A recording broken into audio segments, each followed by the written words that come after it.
Good afternoon. Let me start by sending my prayers and wishes to Coach Kill.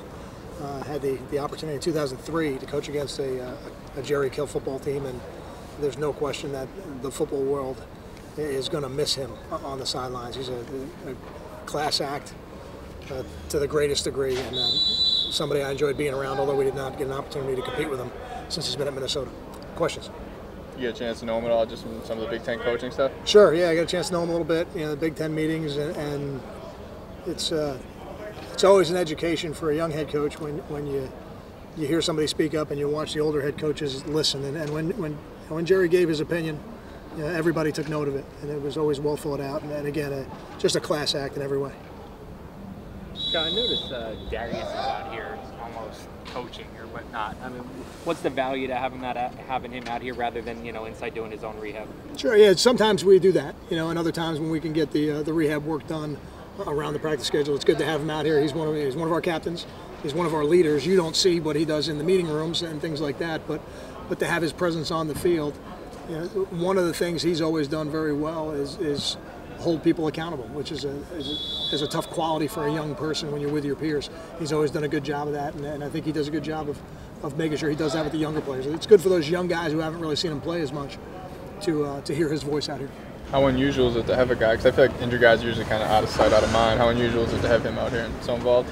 Never really out of mind for us, but I understand what you're saying. You guys don't see him out here.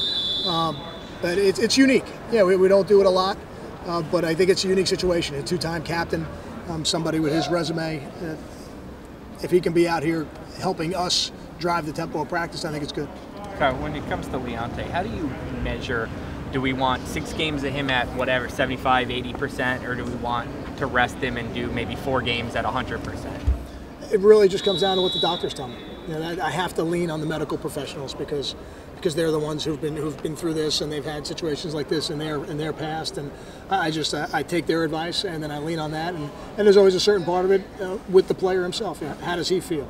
Does he feel like he can perform? Because regardless of what the medical people say, if a player doesn't feel like he can perform, then he can't. So that a little bit is the player, and a lot of it is the medical people. You have to take Leonte maybe with a grain of salt, because you know that he always wants, he's always going to tell you he can play. Well, the player component is just, do they feel like they're ready to play? Are they mentally in a place where they're ready to play a football game? If they are, then we go to the medical side of it and we see what they say. You tell a guy like Carlton might not play, might play the whole game this week. What do you tell him during your practice? Tell him what we tell everybody on the team. You better be ready to be the starter. You have to be ready to be the starter, because whether it's the first play of the game or in the fourth quarter when you enter the game like you did at Indiana, you have to perform like a starter. So he's been there before. He's done it for us, and he's important to us. He knows that, and he's doing a good job. You mentioned Derek Nelson done just in terms of line calls and all that protections and everything. Excellent. I think Derek's performance this year has been very good from a mental standpoint, and it's although a new starter, somebody who's been in our system now for 3 years, and I think that always helps. Now, if there is a need for a silent count, what's the biggest challenge with that, with this kind of crowd?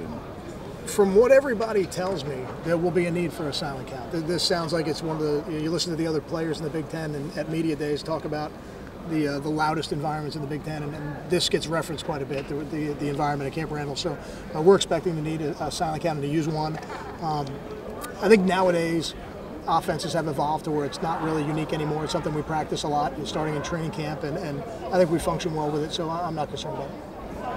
On special teams, you talked about how you wanted to see better performances after last week. Do you devote more time to that in practice because of it?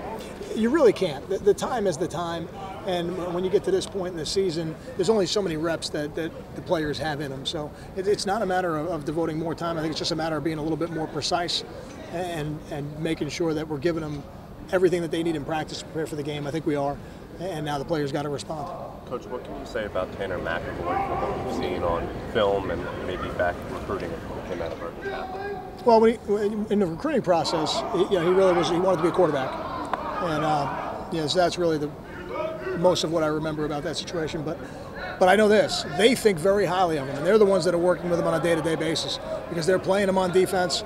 They're playing him on offensive receiver. They're playing him on offensive wildcat. So when you do that with a player, you're devoting a lot of time during the week to that player, and you only do that if you feel like he's an absolute difference maker. So there's no question that's what that staff thinks.